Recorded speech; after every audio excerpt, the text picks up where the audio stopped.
आज सकाळी अतिशय दुःखद घटना घडलेली आहे। अतिशय अनाकलनीय अशा परिस्थितीमध्ये विमान अपघातामध्ये राज्याचे उपमुख्यमंत्री अजितदादा पवार यांचं दुःखद निधन झाल्याची वार्ता सर्वांना मिळाली आणि संपूर्ण महाराष्ट्रामध्ये शोककळा पसरली। खरं म्हणजे श्री अजितदादा पवार महाराष्ट्रातले एक लोकनेते होते आणि महाराष्ट्राच्या कानाकोपऱ्याची माहिती असलेला, महाराष्ट्राच्या प्रश्नांची जाण असलेला अशा प्रकारचा हा नेता होता की ज्यांच्याबद्दल जनसामान्यांमध्ये प्रचंड मोठी आस्था होती।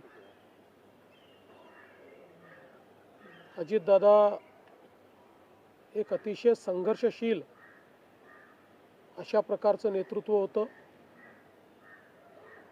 आणि सर्व परिस्थितीमध्ये न डगमगता पुढे जाणारं अशा प्रकारचं व्यक्तिमत्व होतं।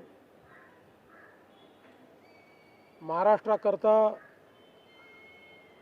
आजचा दिवस हा अतिशय कठीण दिवस आहे, कारण अशा प्रकारचं नेतृत्व तयार व्हायला अनेक वर्ष लागतात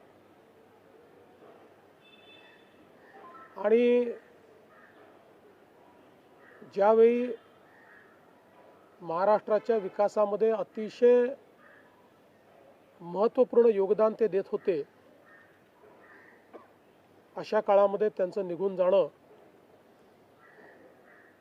हे अविश्वसनीय आहे, मनाला चटका लावणारा आहे। माझ्याकरता तर वैयक्तिक एक दमदार आणि दिलदार अशा प्रकारचा मित्र या ठिकाणी सोडून गेलेला आहे। त्यांच्या कुटुंबावर देखील हा प्रचंड मोठा आघात आहे। मी आणि एकनाथराव शिंदे साहेब आम्ही लवकरच बारामतीकडे निघणार आहोत। सकाळपासून मी सगळ्यांच्या संपर्कात आहे। माननीय प्रधानमंत्री महोदय, माननीय गृहमंत्री महोदय सर्वांशी चर्चा करून त्यांनाही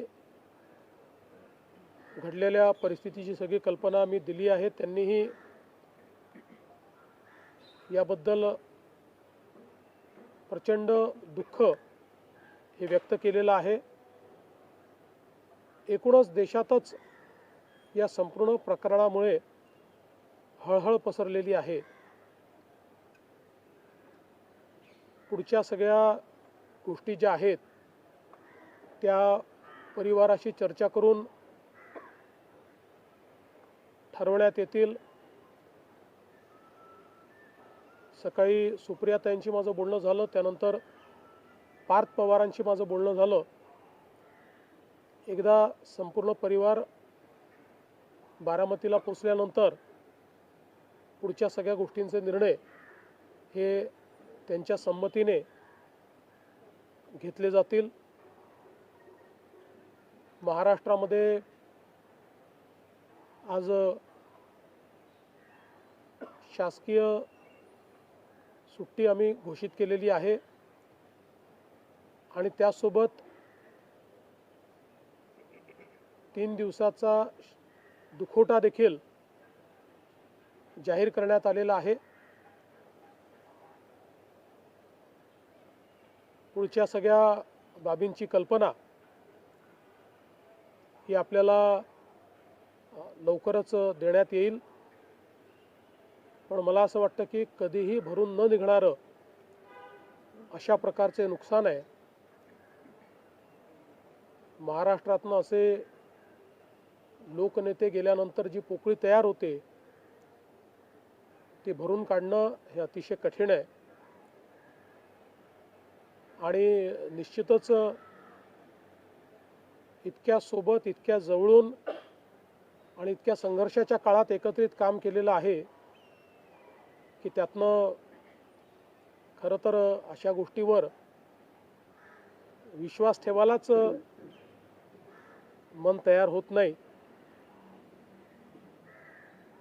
तर पुढच्या ज्या काही गोष्टी जशा ठरतील तसं आपल्याला कळवण्यात येईल.